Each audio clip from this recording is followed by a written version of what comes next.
Muy buenas noches tengan ustedes. Les damos la más cordial bienvenida a una emisión más de Clínica de la Fe. Como la mayoría sabrá, pues estamos en el mes que se celebra un aniversario de la Reforma Protestante. Y en ese contexto, pues consideramos que era importante abordar el tema de protestantismo y ecumenismo y pues contar algunos chismes que circulan en el campo mexicano, como para entender de qué va y quiénes son algunos de sus promotores. Eh, pues un poco para ubicar el tema, habría que señalar que el ecumenismo es pues una tendencia que aparece entre las dos guerras mundiales. Originalmente es una tendencia netamente protestante que va más o menos con la idea de promover la unidad de las iglesias para atender las necesidades que las guerras habían provocado. Eh, la Iglesia Católica, pues más o menos se va a integrar al movimiento ecuménico pasado el Concilio Vaticano II. Y además se suma pues, con una idea, digamos, de reducir, digamos, la distancia combativa ideológicamente con los otros grupos cristianos, bajo la consigna de que, pues, el catolicismo todavía puede, digamos, amorosamente abrir los brazos y recibir a aquellos cristianos que habían decidido distanciarse de la Iglesia Católica. Ahí hay mucho que discutir, porque casi todas las iniciativas ecuménicas que sostiene la Iglesia Católica, pues se ven como trastocadas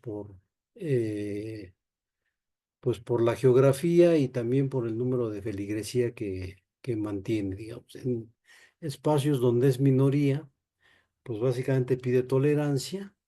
En espacios donde la Iglesia Católica es mayoría, como el caso de México, pues pide, digamos, ahí como una tolerancia entrecomillada, eh, y pues sostiene, digamos, frente a los otros grupos religiosos una suerte pues de superioridad, en tanto sigue manteniendo el criterio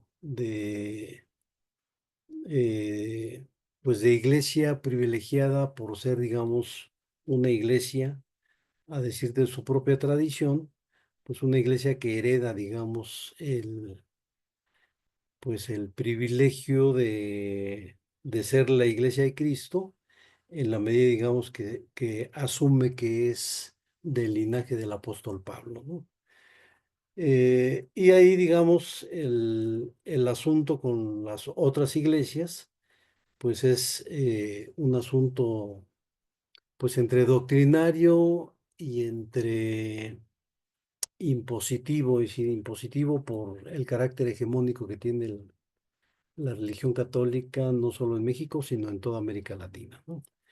La expresión ecuménica en el caso mexicano, pues tiene sus propias peculiaridades porque pues en la historia de México ha habido intentos ecuménicos propiamente de grupos no católicos, y muy recientemente pues la consolidación de lo que se conoce como el diálogo interreligioso en el caso de la Ciudad de México, donde participan algunas iglesias evangélicas, la Iglesia Católica y la Iglesia Ortodoxa. Pero de esto pues hablaremos en esta sesión. Largo y tendido, mi querido César. Pues sí, es curioso la experiencia mexicana y, por qué no decirlo, latinoamericana, porque como que sí la polarización, sobre todo a la gente que le importa como que el tema, ¿no? Porque seguramente habrá el libre pensador que diga, pues, me es inclusive, pero para la gente que se ha visto involucrada, ha militado, pues sí son mundos muy polarizados, ¿no? De entrada, como que podemos mencionar desde la presión familiar, cuando la familia es muy católica y alguien se convierte a evangélico, pues es como que una tragedia, ¿no? Me tocó ver casos cercanos que decían así, preferiría a mi hijo muerto que evangélico. Y del otro lado también, para familias evangélicas de generaciones, ver que la hija, el hijo se va y se casa con un católico y que por favor sea del yunque, también era como un sinónimo de tragedia, ¿no? Era un rollo así de que no, por Dios. Y, y bueno, no solamente eso, César y amigos, hoy nos acompaña también Dianita en el panel, bienvenidos todos. Eh, También teníamos la situación de que aún siendo evangélico, con otros evangélicos nomás no había comunión, ¿no? ¿Y dónde te bautizaste? No, pues yo vengo de vida nueva, ¿no? Por decir algo, ¿no? No, ¿qué crees? Tu bautismo no vale y te vamos a volver a bautizar. Tú te crees que qué pex, ¿no? O sea, te bautizaron en qué nombre, no, pues con la fórmula trinitaria. Ahí te decían tus evaluaciones, ¿no? Exámenes. Y te decían que no, te tienes que bautizar en el nombre de Jesús, no, la Trinidad no existe. Y y cuando uno como reformado iba, me bautizaron de bebé, de niño, ¿no?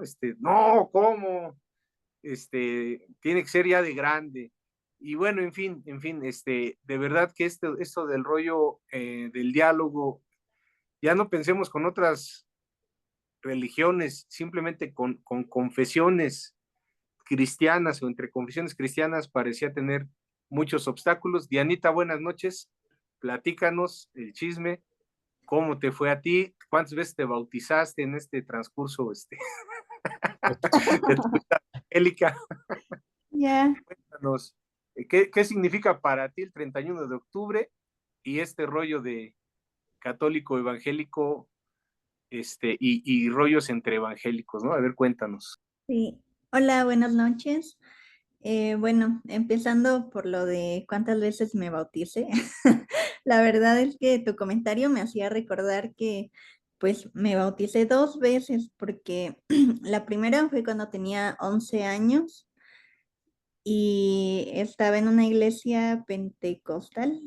Sí, ¿no? Pentecostal. Y bueno, esa fue como, bueno, yo pienso que para mí fue la que contó, porque fue la que yo lo quise hacer cuando tenía 11 años y pues la verdad que para mí fue algo muy bonito en un campamento de adolescentes, pero a mí me encantó. Y la segunda vez fue cuando tenía 12 o 13 años, no me acuerdo. O sea, casi luego, porque mis papás se cambiaron a una iglesia de los discípulos de Cristo. Entonces ahí eran como de, no, es que los 20 viven de pura emoción, aquí nosotros, los discípulos de Cristo, somos que un poco más racionales y que yo tenía que tomar una serie de cursos, a diferencia del otro lado donde pues simplemente era como tu decisión, ¿no? Y acá tenía que tomar como, no sé, 10 11 cursillos ahí, sesiones. Oye, Y en la mente nada más te preguntaron si sí diezmabas y ahora le vas a bautizarte, ¿no? Básicamente. pues no, la verdad es que como era niña, pues no. Supongo que ya después sí, me hubieran preguntado eso, o quién sabe. Pero en la otra, sí, como tú bien lo comentabas, o sea, ni siquiera entre ellos se ponen de acuerdo, ¿no? En cómo hacen cada uno de estos rituales.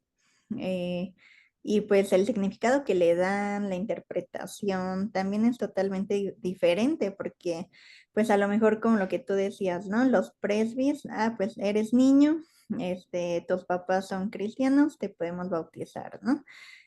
O los católicos también hacen eso con los niños, aunque evidentemente le dan otro significado diferente que los pentes, que los presbiterianos, perdón. Pero sí, es todo un rollo, la verdad. Y creo que entre menos conoce uno, se vuelve como algo problemático, porque pues te vas a otro lado, otra iglesia, y dices, bueno, entonces, ¿qué era lo que era cierto, no? Como que se queda uno pensando a veces que existe quizá como una sola verdad o una sola interpretación. Entonces llegas a una iglesia y crees que ahora esa sí es la verdadera interpretación. Y empieza uno a decir, no, es que donde antes estaba no tenían la razón, ¿no? Y aquí sí.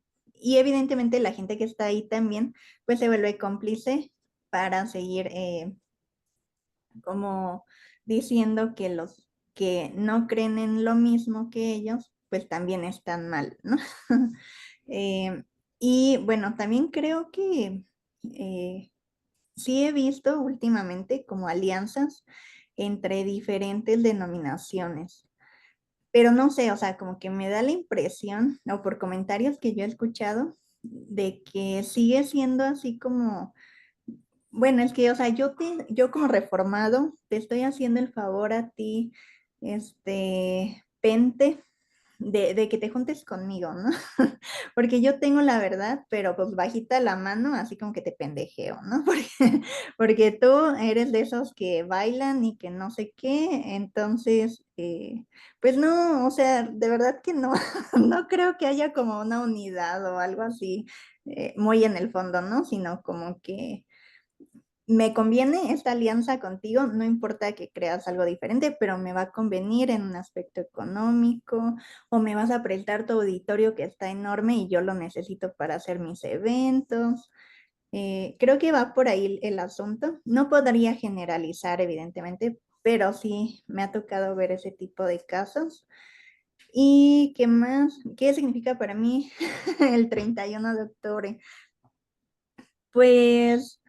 um, sería muy hipócrita si dijera que para mí es algo así como sumamente relevante en mi vida o que lo recuerdo cada año, ¿no?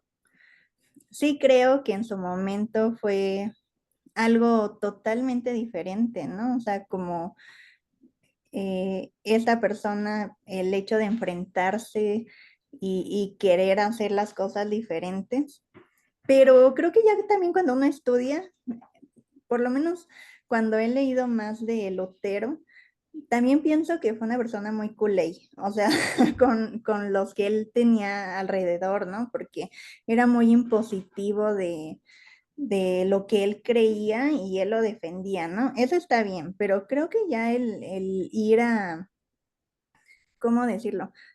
Como que querer obligar a que las demás personas te sigan y exactamente porque según tú estás defendiendo la verdad o algo así, creo que por ahí ya no. O sea, en mi opinión, ¿no? Sí, defender y como él lo hizo, pues fue algo muy revolucionario. Pero ya querer obligar a la gente o tratarlas mal, ¿no? Porque pues también se me hace como que era eh, no sé cómo decirlo, como un cazador de personas que a lo mejor no estaban de acuerdo con él. Y pues eso ya no se me hace padre tampoco. Entonces, sí, a lo mejor veo como el 31 de octubre como que pasó un hecho histórico muy importante, pero tampoco es como para mí la gran cosa, porque así también han habido muchas personas como Hitler, ¿no? Que defendía algo y pues el hecho de que acá este señor Lutero lo hiciera con la Biblia, tampoco se me hace como algo muy diferente por la forma en la que también he leído cosas que sí era demasiado, eh, pues sí, muy egoísta con las demás personas respecto a lo que él pensaba y como si lo que él pensara estuviera 100% bien, ¿no? Gracias, Dianita. Pues, muy, muy interesante las vivencias, las perspectivas. Y valdrá la pena entonces preguntarle aquí al profe César. Es un constructo que hemos hecho alrededor de la reforma, o sea, hemos idealizado lo que ahí sucedió. La verdad es que entre más pasa el tiempo, por lo menos para mí, César, todo este rollo que se cargaban, este, tiene muy poca ya pertinencia en mi vida, ¿no? La teología sistemática, que, o sea, estas guerras de que si Dios es padre, ver, como decía Dianita, pues que al final protestantes en un momento fueron perseguidos, pero más adelante también fueron perseguidores y, y sobre todo, pues sí quedo como impactado porque hablemos como que de universos o generalidades, para el grueso de aquel que se pudiera hoy identificar como evangélico, así la neta, pareciera que el 31 de octubre, el rollo de la reforma es algo con lo que no se identifican, no ven como que una línea, un puente, cuando por lo menos en eso, digo, si vamos a decir como caer en estas definiciones, yo ya no soy católico, yo me convertí, ahora soy evangélico, eh, pues sí, hacia allá apunta, ¿no? La raíz, digamos, ¿no? Pero te escuchamos, mi querido César. Yo creo que hay más bien como una suerte de nicho de memoria. O sea, es, pues así tal cual, un nicho, ¿no?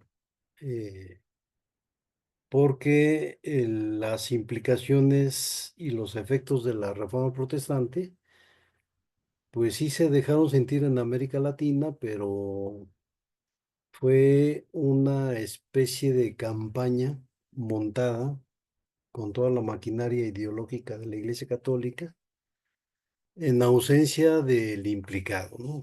O sea, es una campaña que comienza desde casi el establecimiento de la colonia en América Latina, y durante toda la colonia hay, digamos, una campaña sistemática en contra de Martín Lutero. La figura es el personaje, digamos, que encarna el mal, es el personaje del cual la feligresía católica se tiene que cuidar, de tal manera que cuando en el siglo XIX comienzan, digamos, a propagarse los primeros grupos de tradición reformada, pues ya hay una historia que se les ha montado. Eh, y que para esos primeros grupos de protestantes en América Latina y en particular en México, pues son grupos que sí padecen, digamos, ahí como pues eh, toda la carga despectiva, toda la carga de calificaciones que la Iglesia Católica ya había edificado en los siglos anteriores. Y ya hay, digamos, una suerte de identidad en términos, digamos, del vínculo estrecho que se establece entre estos primeros núcleos evangélicos y las tradiciones religiosas que desde la Unión Americana están sosteniendo estas prácticas, ¿no? Entonces sí hay, digamos, ahí pues un reconocimiento del hecho histórico, hay incluso un cierto orgullo, digamos, en decir que se es protestante y que se sostiene, digamos, la tradición iniciada por Martín Lutero, pero es una cuestión, digamos, que comienza rápidamente a descomponerse en el siglo XX, de un lado por la llegada de los grupos pentecostales, pero también al interior de esas iglesias que tradicionalmente sí se habían identificado con la Reforma, por la llegada, digamos, de discursos teológicos que básicamente lo que enfatizan es el aspecto doctrinario y no las implicaciones sociopolíticas que había tenido la Reforma Protestante. Entonces, terminan siendo grupos que espiritualizan, digamos, los contenidos teológicos de la Reforma sin reconocer y sin identificar y sin tener la capacidad de articular una teología que logre, digamos, hacer una lectura social y política del momento. De tal grado que, pues hoy por hoy los festejos de la Reforma Protestante, pues fundamentalmente son celebraciones de corte teológico, y básicamente, digamos, centrados en la recuperación de los ritos propios de estas iglesias reformadas, sin que sus líderes o sus analistas logren, digamos, dimensionar y proyectar las implicaciones que tendría esa teología en un territorio social como el mexicano. O sea, hay un divorcio completamente enajenante.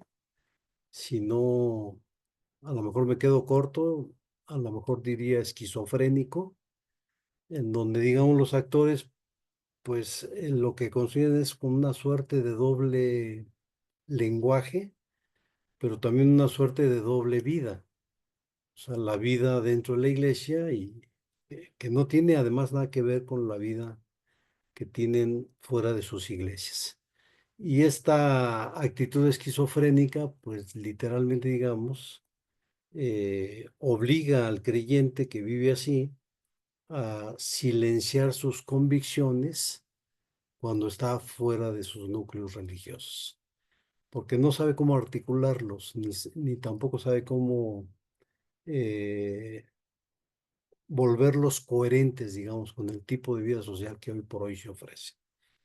Entonces, la cuestión acá es, digamos, cómo eh, una fecha tan importante en Europa y que pues no logramos dimensionar en el caso mexicano porque por la guerra de reforma es eso, o sea, es el intento de los liberales, no solamente de reformar la constitución política y sus leyes, sino también es un intento por nacionalizar la práctica religiosa, lograr, digamos, construir una iglesia nacional católica al más puro estilo europeo, ¿no? Donde emergieron estas iglesias nacionales, sin lograrlo porque, pues, el grueso, digamos, de los sacerdotes se rebela y no permite, digamos, que la feligresía católica mexicana pierda su identidad y pierda su vínculo con el Vaticano.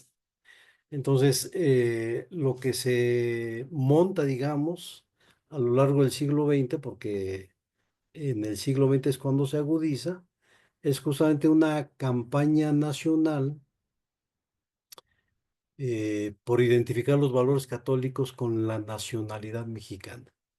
O sea, al grado de que hoy por hoy se afirma, sin reconocer, digamos, sus raíces históricas, pues que el país es guadalupano.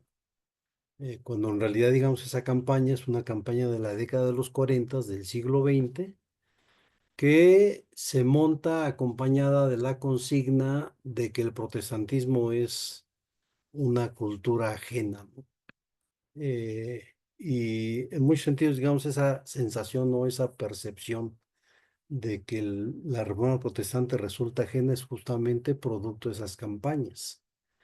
Y también, en buena medida, eh, por la falta, digamos, de lectura que los líderes evangélicos tuvieron para, pues, colocarse, digamos, en el lugar que estas campañas colocaron al protestantismo, que fue justamente obligar a los evangélicos a mantenerse hacinados dentro de sus cuatro paredes y no salir, digamos, a hacer lectura y a hacer interlocución con el mundo. En consecuencia, digamos, la vida sociopolítica y ahí es donde quiero, digamos, ahí como poner el acento, se convierte como en el espacio propio de la tarea ecuménica, no de la feligresía, sino de los líderes de las denominaciones. O sea, es una apuesta de negociación política, pero no está pensada, digamos, como una apuesta donde los líderes religiosos lleven a sus feligresías a encontrarse y establecer diálogo interreligioso con otros grupos religiosos. O sea, en realidad es una especie de mascarada que permite, digamos, sostener ciertas políticas, sobre todo, digamos, las políticas vinculadas a la defensa de la familia y en contra, por ejemplo, de estas reformas que se han dado en México, como sería, digamos, las reformas de las sociedades de convivencia y las reformas en materia de género, ¿no? O sea, es como escandaloso para los ecuménicos que se han aglutinado, sobre todo pastoreados por la Iglesia Católica. Es escandaloso, digamos, que se atente contra la familia tradicional y también es escandaloso que se establezcan leyes donde se violenta, entre comillas, lo que ellos dicen es, digamos, la sexualidad natural. Y en consecuencia, digamos, hay como una suerte de alianza, pero que además se acepta la alianza justamente porque se carece en el mundo evangélico de un grupo de pensadores que no solamente le apuesten a la teología, ¿no? O sea, porque si le apuestan a la teología, es a esa teología que tú mencionas, ¿no? La sistemática, o sea, estas discusiones del siglo XVI, y no hay una apuesta por actualizar la teología y volver la teología una herramienta profética que permite interpretar el mundo. Entonces yo creo que ahí el problema más agudo que enfrentan los feligreses, no los líderes, sino los feligreses, frente a una expresión como la ecuménica, es que el ecumenismo está ofreciendo, de un lado, lecturas muy conservadoras y de otro lado, lecturas excesivamente cargadas de el discurso emancipador, el discurso liberador. Y los dos extremos me parece que en el fondo lo que ocultan, digamos, son básicamente posiciones ideológicas. Una posición muy echada hacia la izquierda y otra posición muy echada hacia la derecha, ¿no? Todavía me acuerdo cuando estaba Norberto Rivera de arzobispo primero de la Ciudad de México. Él mucho tiempo dirigió justamente este grupo de diálogo interreligioso y había muchos pastores que iban detrás de Norberto Rivera sosteniendo las convicciones más conservadoras del cardenal. Eh, pero lo mismo ocurre del otro lado, o sea, a pastores, digamos, seducidos, pastores sin pensamiento propio, que se vuelven el reflejo ecolálico de eso que se nombra como teología liberadora, ¿no? Entonces, creo que ahí hay una cuestión de atrapamiento, y no se logra, digamos, como zafarse de las inercias que no son inercias propuestas por las iglesias evangélicas, sino más bien son inercias que se les imponen desde afuera, ¿no? Porque ni los evangélicos propusieron los rasgos con los que hoy por hoy se mueve la teología liberadora, ni tampoco propusieron los contenidos y las formas que adquiere la teología conservadora. Y con mucha hipocresía, ¿no? Porque aparentemente ya se les reconoce como hermanos separados, pero pues básicamente sigue una suerte de discurso sesgado pues muy amañado. Pues ellos tienen el micrófono y lo dan o lo prestan a su voluntad, ¿no? Pero bueno, estamos hablando de construir puentes, no muros. Vamos a escuchar a Dianita. Platícanos, Dianita. César como que nos dibujaba la bronca como popular, ¿no? Obispos y pastores, ¿no? Pero la verdad que la manera en que impactaba a los de a pie, ¿verdad? Me incluyo allí, pues sí, ser evangélico implicaba, pues ya no voy a la boda de mi tío, ¿no? Porque es en la iglesia católica, ¿no? Yo no voy a entrar a una misa, ¿no? Y nos movíamos como que en esas ideas, en esos rollos. Pero peor, y aquí voy a confesar, ¿no? Me acuerdo que alguna vez llegaron conmigo una parejita que se iba a casar. Fíjate hasta dónde podemos llegar con estas eh, prejuicios y rollos. Llegaron a invitarme a su boda, pues el pedo era pues, que ellos, era un momento de felicidad y alegría para ellos, y yo les salgo, oye, pero ¿quién los casa? Fulanito, perdóname, no puedo ir, si va fulanito yo no voy.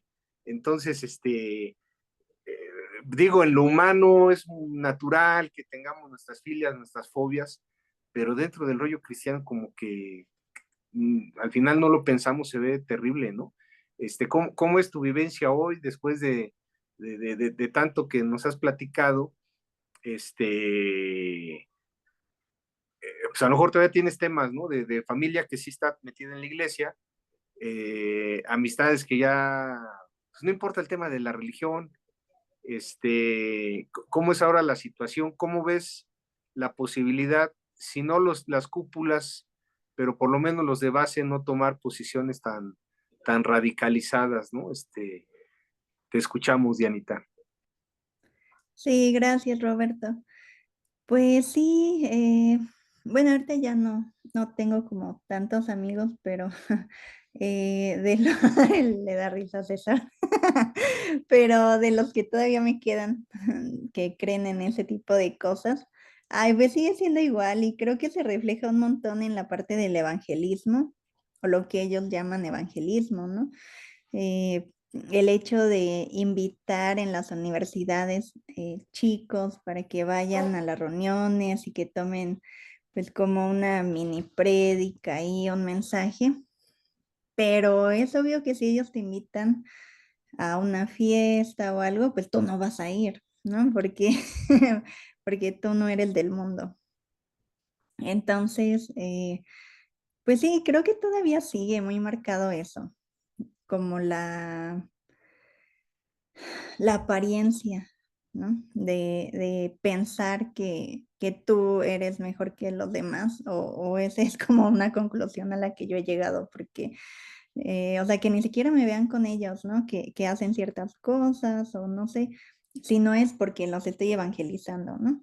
Entonces creo que, ay, no, el trasfondo que hay en todo esto, pues siempre va a ser como de discriminar, de no unir a las personas, ¿no? Sino, o sea, de verdad, es que no es un mensaje nada congruente. De verdad que uno lee la Biblia y ves a Jesús como era y que por más que te lo repiten, hasta ellos lo repiten y uno también y dicen, no, que Jesús comió con pecadores y que no sé qué, y shalala. Y dices, bueno, sí, ¿no? Pero él, porque pues, él era Dios, él nos iba a contaminar casi, casi, ay. Y entonces ya como que a uno lo ponen como si uno estuviera aquí arriba, cuando en realidad, o sea, nada que ver. Y sí, o sea, creo que de esta manera veo que estar en ese tipo de ambientes, en mi opinión, pues sí era más como aprender a discriminar, a estar uno solo, pero no en el sentido de estoy disfrutando de estar solo, sino que estoy solo porque no me puedo juntar contigo, estoy solo porque no puedo ir a celebraciones donde tú vas, Eh, ¿Por qué? Pues porque en la iglesia dicen que no se puede, ¿no? Y creo que más cuando hay niños les cuesta mucho trabajo, ¿no? Sobre todo ahorita, por ejemplo, que va a ser el Día de Muertos, que va a ser Halloween. A mí me encanta todo eso. A mí me fascina. Y pues cuando eres niño que estás dentro de ese ambiente, evidentemente no lo puedes hacer. No lo puedes hacer porque te lo prohíben. No sé, muchísimas cosas que pues no, o sea, nada que ver y pues se siguen fomentando. Es la realidad, ¿no? Gracias, Dianita. César, pues será necesario preguntarte, ¿habrá algún camino para superar todos estos agravios históricos, que se pueda superar el recelo, la influencia de los de la cúpula sobre las bases? Pues seguirán alimentando el prejuicio.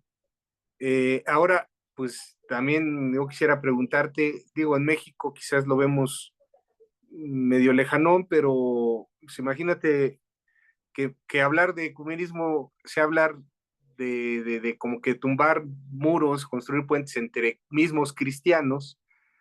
¿Qué se puede pensar de un diálogo con musulmanes, con judíos, con las grandes iglesias, religiones orientales, ¿no? Budismo, y etcétera. Pues todavía más lejano, ¿no? Como que, por ejemplo, escuchaba a Javier Picasa y ahí nos comentará su opinión. Él dice, vamos por lo humano, hablemos de lo humano, ¿no? Pero no sé si esa pudiera ser una vía viable y posible aquí en este país. ¿Alguna vez como evangélico vas a perdonar a los católicos, mi querido César? Bueno, yo creo que el primer problema es que la educación religiosa es una educación, pues, fundamentalmente confesional y no puede ser de otra manera, si no, no existirían las iglesias. Eh, el fondo, digamos, de plantear una práctica ecuménica, más allá de derribar muros o derribar prejuicios, eh, pues tiene que ver, digamos, con las identidades de cada quien. Y ahí cuando hablamos de las identidades de cada quien, pues habría como que reconocer, digamos, la condición eh, en la que los grupos religiosos o las gentes religiosas son, pues son finalmente educadas y formadas, ¿no? Eh, no cualquiera, y sobre todo por el sesgo militante que tiene la formación religiosa.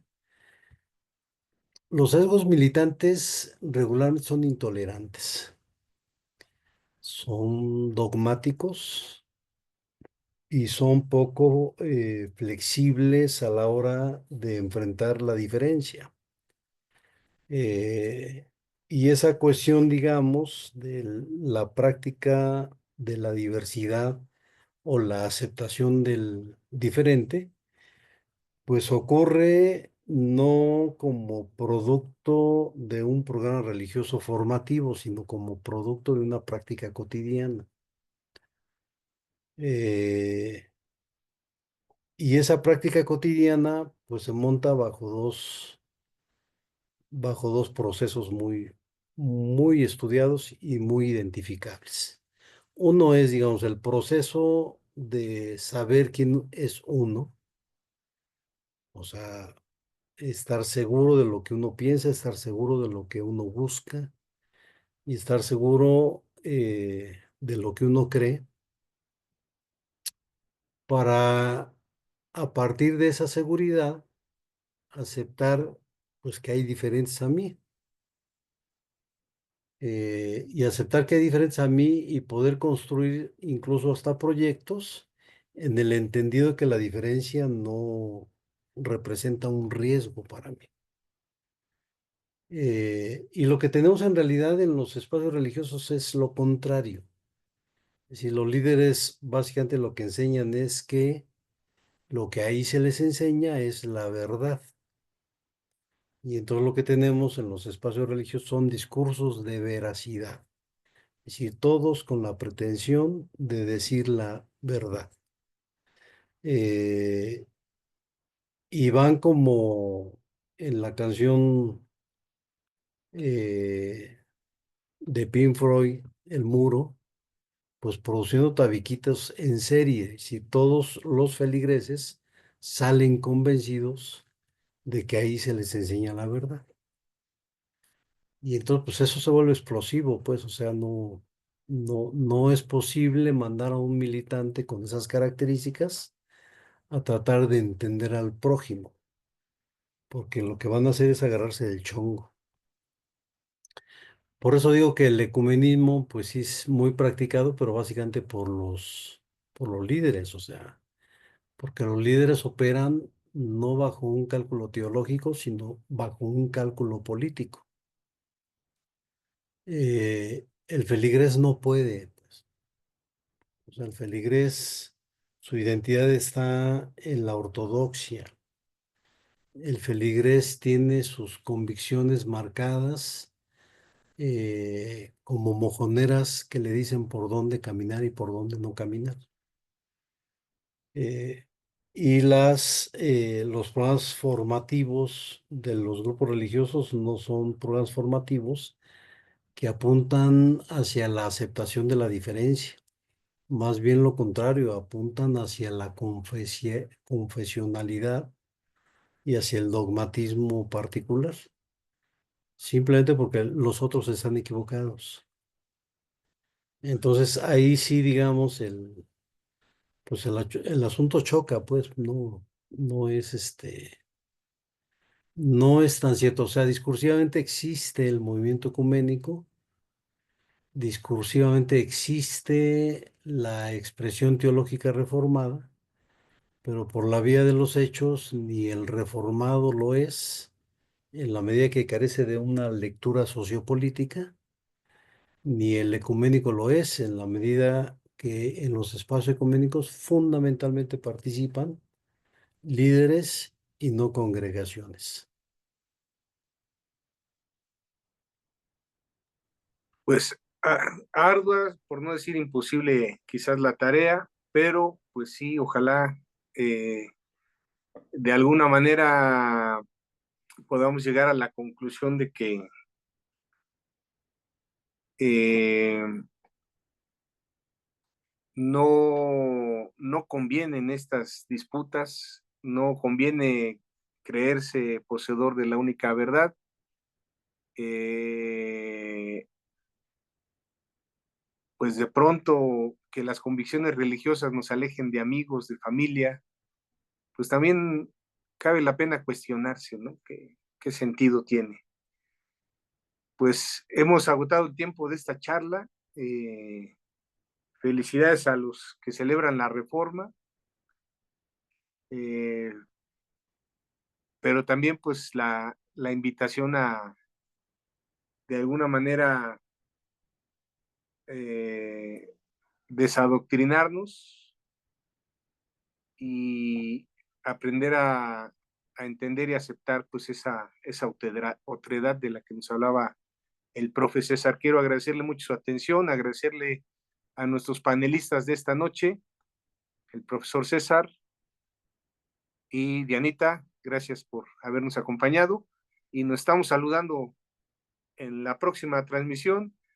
Y recuerden, los medios es la página en Facebook, Clínica de la Fe, y el canal de YouTube, Cristiano Rebelde. Pues un abrazo a todos y que pasen linda noche.